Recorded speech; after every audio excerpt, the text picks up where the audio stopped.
Uh, that's right. I don't think this is a site, though. This is not one of the sanctioned sites. I know that for sure. You guys will probably want to hang out in the new wellness center. All right, we'll start with just a recap of the Nicholls State game. And look, we have a way to kind of go through the week, and I know you guys have picked up a little bit on it, but Sunday is called Assessment Sunday for us. It gives us an opportunity to assess our play after our performance, which was a successful Saturday for us, and so many times, when we get together, it's a quick reaction to a question, and what I saw on the field, what you saw on the field is prompting your questions, and we have a healthy discourse, accordingly. Been doing it for 34, 35 years. And that's the nature of the media and the head coach after in a press conference. But the great part of this is that we get an opportunity to spend 7 hours dissecting film and going over the game plan and watching. And as I got a chance to do that with our staff and meeting with the staff, there were a lot more good things that happened in that game than I was able to articulate after the game. We had a number of first-time players step up and play really good football for us, and excited about Gabe Relaford's play, for example. Jawan Johnson stepping in as a true freshman and playing, after being told on Tuesday that he was moving into an offensive position. Sean Washington, who, had to step in for an injured Jacobian Guillory, playing literally his first snaps for us after spending the first 3 weeks on scout team. And that was great to see. Alexander coming back from knee surgery, an ACL, and playing the kind of aggressive, man-to-man coverage that we were looking for, and almost picking up from where he left off, before he got that injury against Army. Really great to see that. Have the return game with Zion that had been missing. So there were so many really good things, and I think the most important thing was this sense that we were out-physicaled, and that simply wasn't the case. From an offensive standpoint, we threw the football because that's what was required in this game. They were in a 7 and an 8-man front, and we needed to throw the football. We were not going to run into extra hats, and an extra hat being an extra defender, just to flex and say we're the bigger guys. We're going to do tactically and technically what is the most appropriate thing. That's why Garrett Nussmeier leads the country in touchdown passes right now, and he's throwing at 75%. So I just wanted to give you a sense of assessing what transpired in that game. Now, that's from an offensive perspective. There's no sense here of our offensive line is not physical enough or can't knock people off the ball. When we needed to, we did that. And so I feel really good about that. Defensively, there were 2 drives that were difficult for us to get off the field. They hit some really good plays against us. We're on 3rd down. They kept the drives alive, hit some snag routes, some slant routes. We get some young guys out there that are learning on the fly. Excuse me. But we were aggressive up front. We fitted the plays pretty darn good. I told our guys, this team, Nicholls, was a lot like many of the games that I played at Notre Dame when we're playing Navy. It's a difficult offense to defend. It's ball control. You better know your gap responsibility. And if you don't leverage them the right way, you're going to give up a big play. And they were able to milk it the first couple of drives. And then after the big play run, I thought our defense did a great job. So I just wanted to give you that sense. Nicholls did a great job. Hats off to them. They played a great game. They were sound. They had a great game plan. But at the end of the day, after the touchdown run, we held Nicholls to 86 yards on their final 5 possessions. So that coupled with, what we did on the offensive side of the ball, I feel a whole lot better than I did Saturday after I went home for dinner on Sunday night. So having said that, we move on to SEC play and a very good South Carolina team. Noon kickoff, ABC, College game day. So it's obviously going to be a great environment there, a great opportunity for us to take another step in the development of our football team, and obviously, continue to work to get better. As we mentioned, Garrett leads the SEC in passing touchdowns and completions. Lacey leads the SEC in receiving touchdowns. Xavier Thomas leads in kickoff return yardage, and our offensive line's done a great job in keeping Garrett up and allowing him, obviously to throw the football. Playing South Carolina, you look at what Shane's done. He really gets his team to play well, and particularly at home. They come off a really great road win against Kentucky, 31-6. And a lot of it is, the type of offense they're running now with, Sellers at quarterback, Sanders, the transfer from Arkansas, Simon at tight end. This is a big physical quarterback. Reminds me of the kid at Florida, Richardson, the quarterback at Arkansas. Big physical, 6'3", 242. We're going to have to be prepared for kind of a similar offense in a sense, but a guy with a strong arm that can, certainly get the ball down the field. Campbell, Harbor's a freak of an athlete, so they've got some weapons there from an offensive standpoint. Defensively, they lead the SEC in sacks, so this is a defense with an outstanding front, freshman edge player, and Stewart and Kennard's an outstanding player. Really love Amanda Worry, the defensive back, number 7, very active. He was a freshman All-American 2022. Just a really good defense, and they run both 3 down and 4 down, and made it really difficult for Kentucky last week. And then very innovative, do a lot of things in the special teams game. So on the road in the SEC, we know the challenges, especially with the noon start. And we look to improve on all facets of our game as we go on the road against the Gamecocks. So with that, open it up to questions. Brian, can you confirm Jacobian Guillory's injury, maybe speak about what that loss means for your team? Yeah, obviously, we've lost him for the year. It looks he's going into surgery right now with an Achilles tendon rupture.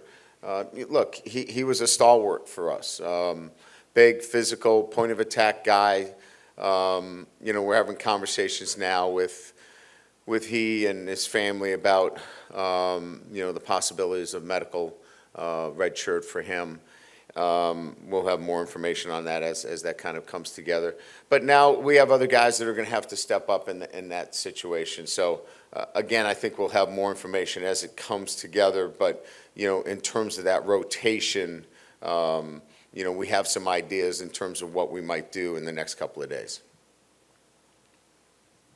And to the point of your opening salvo and maybe perspective, I guess, how much of that is on the buildup that we all assumed was going to be the strength of this team, being the offensive line, and Will Campbell talking about going to run the ball right at people? How much of that is us making more of, kind of like you said, attacking it differently but still being effective? No, I don't think it has anything to do with the media. This is not a media-created scenario. This has to do with how teams have wanted to defend us. And that is they don't want us to run the football. So this is really about a team. And I told Joe Sloan, Joe, I do not want this to be about, we have to run it to show everybody that we're big and bad and we have an offensive line. If they protect like they have, and we haven't given up a sack in 2 games, and let Garrett Nussmeier throw the ball against cover 1, we have great receivers and we'll beat you that way. Look, I've built my career on wanting to be equally as good. Balance to me is being equally as good at running it as throwing it. Now, if South Carolina comes out in 3 down and plays cover 2, I guarantee you we're running the football. But when you're loaded in there and there's 8 guys on the line of scrimmage and you're just saying, oh, I can't block them all, what sense does it make really in those situations? We'll pick our spots. There are going to be times that you're going to have to make a guy miss or run a guy over, which we did on several occasions in the blue zone. But by and large, this has nothing to do with you guys. This has everything to do with the way teams have wanted to play us, and it's been much more with a loaded front, and that's going to cause us to throw the football. You mentioned Zai playing more than half the snaps, and I think you only had like 60-something snaps on defense, but where is he at going into a game like this in terms of what he can maybe handle? And then Sage moved back to safety and even played there when Jordan came back in the second half. Where are y'all at kind of with the outlook at DB? Yeah, I think it's a good question. I think what we have found is that nobody is at a point where they can play 65, 70 snaps. We have to get our players playing at the highest level, but not playing that many snaps. I think Zai can play, 30, 35, but he's going to have to be spelled as well. So, I think you're going to see 4 corners playing. I think you're going to see 4 or 5 safeties playing. So I think we're going to really rely on the depth of those units to make certain that we're playing at the highest level instead of saying, hey, Major Burns, you got to play 65 snaps or 62 snaps. And I think we'll be a better defensive backfield playing in that capacity. Brian over here. When you lose a guy like Jacobian, does the coaching staff have to, I don't know if scale back necessarily is the right phrase to use here, but do you temper your expectations of what you expect from that position on the interior defensive line, or how do you go about that? Well, Jacobian, was a very technically sound, physically strong football player. So you know what you're losing from that standpoint, but we know what he wasn't as well. And he, he wasn't a dynamic pass rusher, and he would be the first to tell you. But you're losing a very strong inside presence, to your defense. And so you've got to look at, who can make up for that. And, we've got some ideas about how we can do things with our front that can, make up for his loss. But, it's like any time you lose a really good player, you don't necessarily make up for what he did. You try to do some other things differently that can complement the guys that you have. Coach, right over here, down to your left. Speaking on the linebacker position, Yeah. Whit Weeks had a big game, but could you just kind of maybe expound upon the options you have there and maybe the push with 2 games worth of film to look at now of how to get Harold Perkins, maybe some more of the splash plays that we've seen and become accustomed to him seeing and doing? Yeah, we go back and forth in terms of, Harold's production and, wanting to get him involved as much as we can. And, part of it is, setting him up for success. And so, that always becomes the conversation of getting guys in the right place at the right time. And part of it is, the players have to, obviously make the plays as well. So, we're continuing to look at, are we better suited in, nickel personnel? Are we better suited in, 3 linebacker sets? So I think in answering the question honestly is just, I think it's a continuous search of trying to get him in a position where, he can impact our defense the most. So, I think we'll continue to work on that this week and see where we end up on Saturday. Hey, Coach, right here in the middle. Gabe Relaford had a great game, of course, against Nicholls. And, he was actually a defensive end, then you moved him to defensive tackle. Speak about his versatility, and also can you touch on other guys who've been cross-training at both D end and D tackle?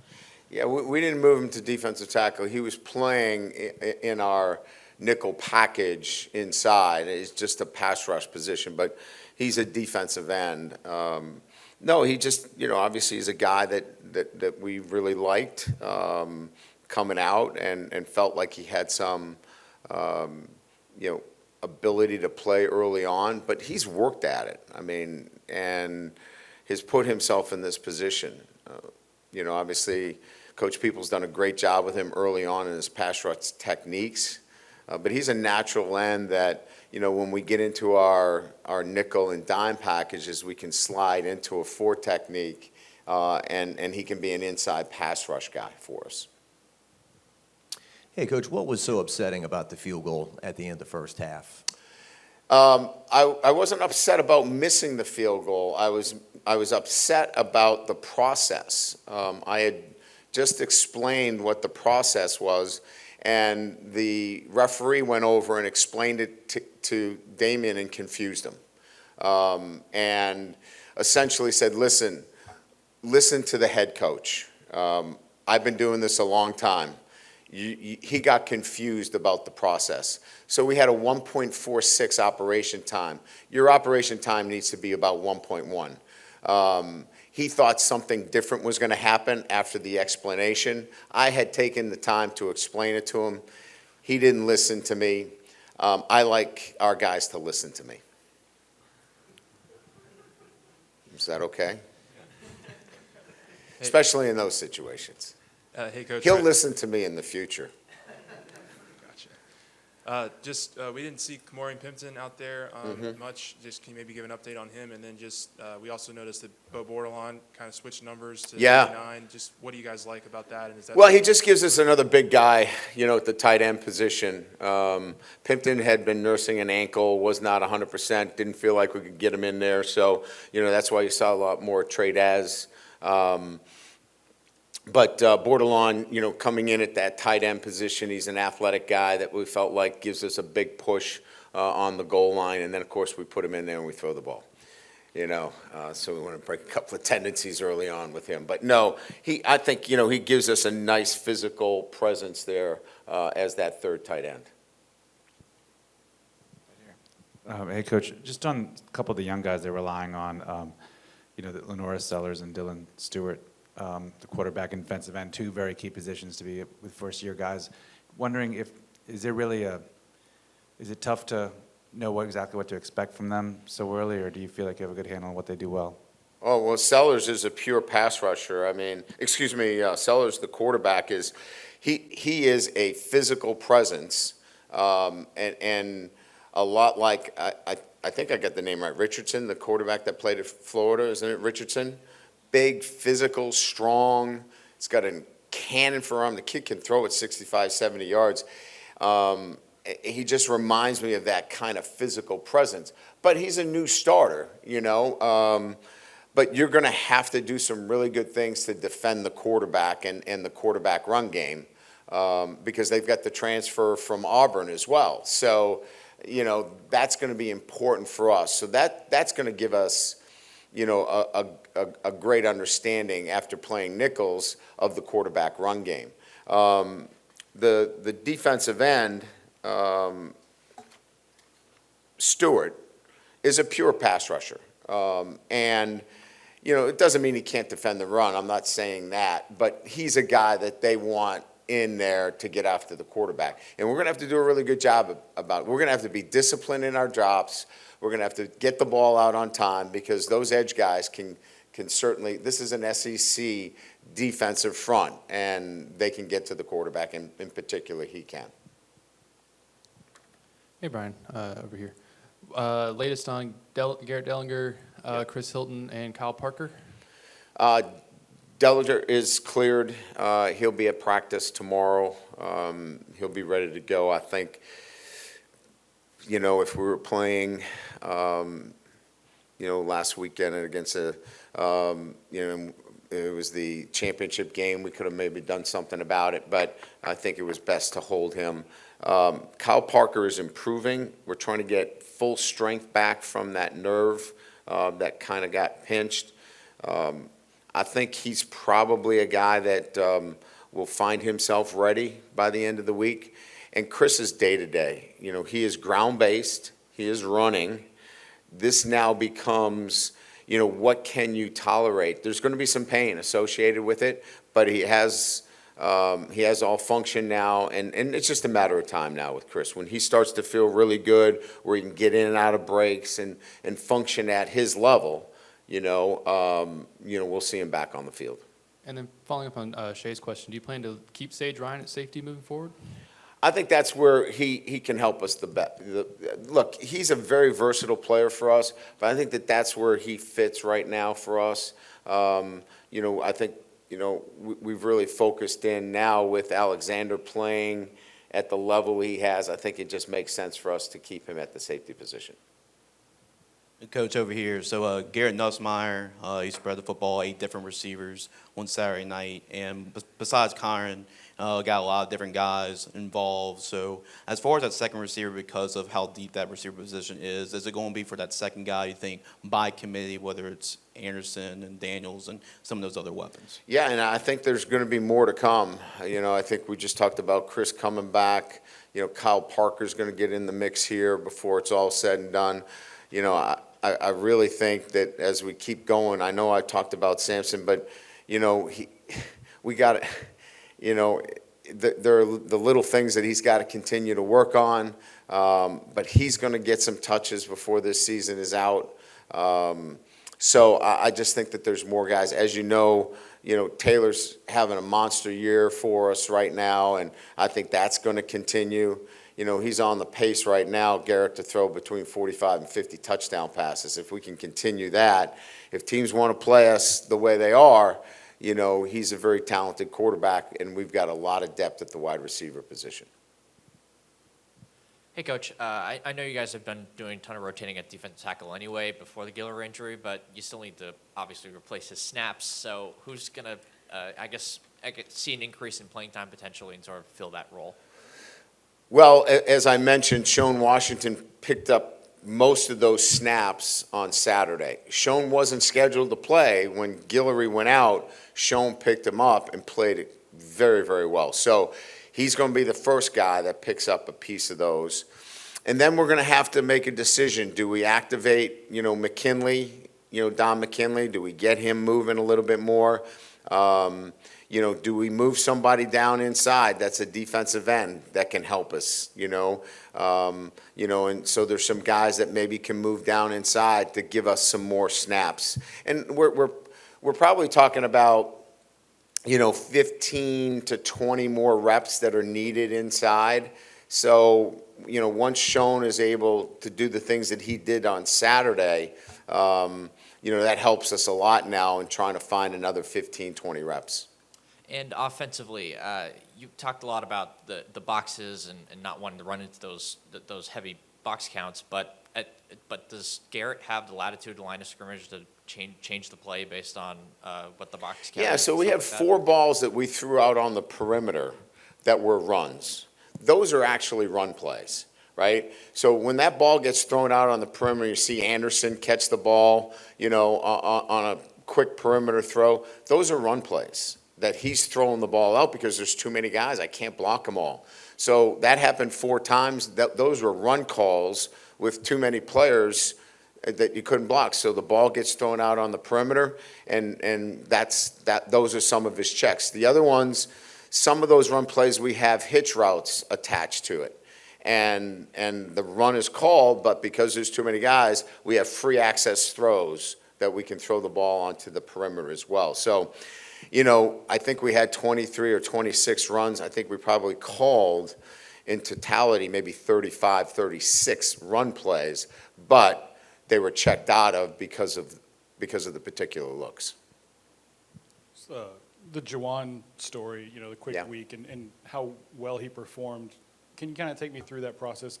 How much more does he get now? And what does the next thing look like for him? We're going to lay a lot, as much as we can. So I would say as much as we can, more so than a lot. And I think he's capable. Early indications are he picks things up fast. He's a quick study. The game comes easy to him. And, I'm a big believer, give him as much as he can handle. And he's not a guy that will shy away from any of it. So I'm excited. I want to just continue to give him more and more and, see where it goes. That's where we're at right now. Brian, are y'all going to make any contingencies for the hurricane later in the Yes. week? Yeah, so we've already had, there's one thing that I've learned about being here at LSU.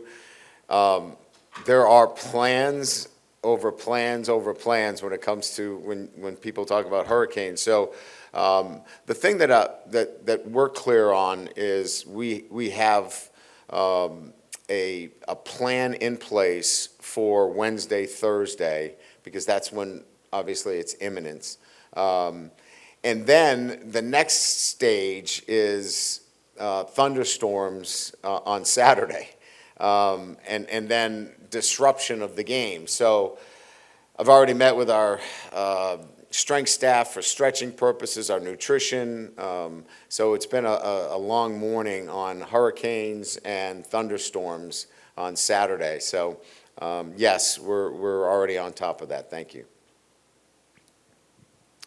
The weather might hurt that atmosphere, but I don't think LSU's been there in 16 years. They've got ESPN College Game Oh, Day. I didn't know that. 16 years is the last time? I think 2008. Wow.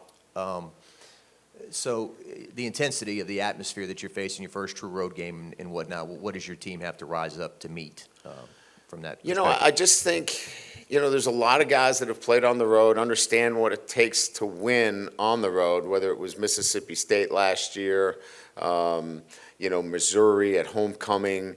There's a lot of guys that have played in that atmosphere. It just requires, a focus. It requires an understanding that you're in it every single play, an incredible sense of urgency.